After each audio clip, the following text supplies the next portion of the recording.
Reporting over.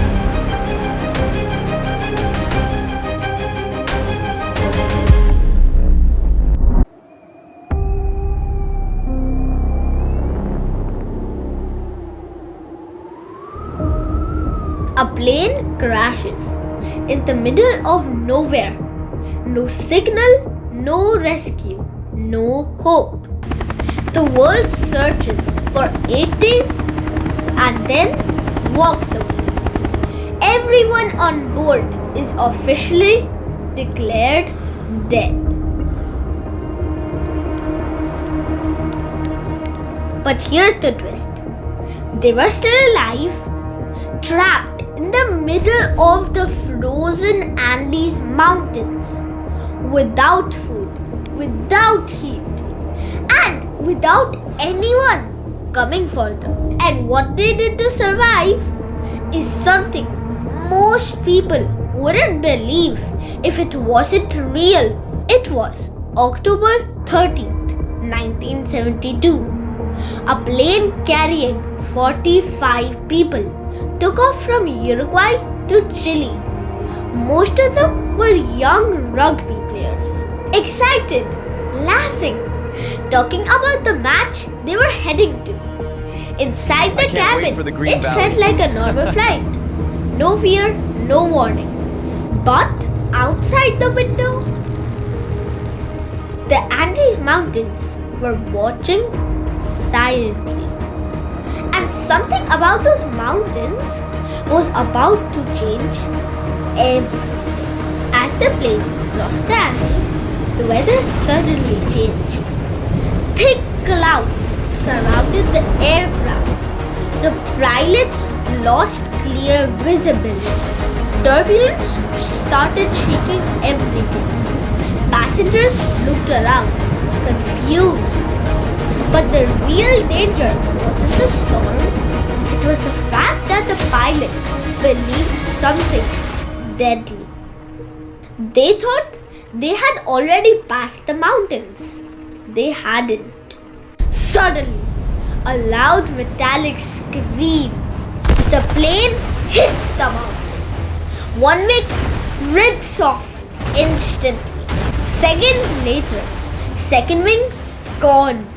Inside the cabin, everything becomes chaos, and the body of the plane turns into a metal sled, sliding across ice and snow at terrifying speed. Then silence.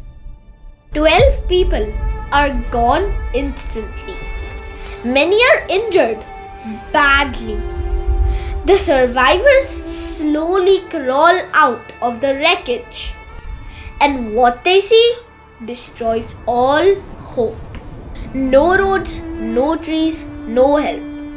Just endless white mountains in every direction. They are completely alone in one of the coldest places on earth. Night falls.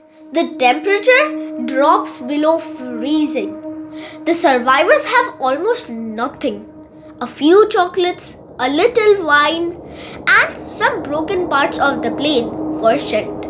They melt snow just to drink water. And every night they waiting for helicopters that never come. They find a small radio. Everyone gathers around it for the first time. They feel hope again. Maybe rescue is close, but instead, they hear something that freezes them more than the snow ever could.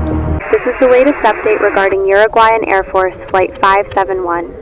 After extensive search efforts across the Andes Mountains, authorities have officially suspended rescue operations. Days turn into weeks. Weeks turn into desperation. Food runs out completely. Snowstorms bury the wreckage. More survivors are lost to the cold. The group is shrinking, and the mountain doesn't care. It keeps freezing everything. Inside that silence, a decision is slowly forming. If we will stay, we will die. Two survivors step forward, Fernando Parado and Roberto Canassa. They decide to do something impossible. Walk out of the Andes. No equipment, no map, no guarantee they're even walking in the right direction. For 10 days, they climb through ice, they cross cliffs, they survive freezing nights, and every step feels like the last. But they keep going anyway. Then it happens. They see a man on horseback, alive, human, civilization. For the first time in 72 days, hope is real again. Rescue helicopters return to the mountains. One by one, survivors are lifted out. After 72 days in frozen hell, 16 people survive. The world is left in shock. How far can a human go before giving up is no longer an option?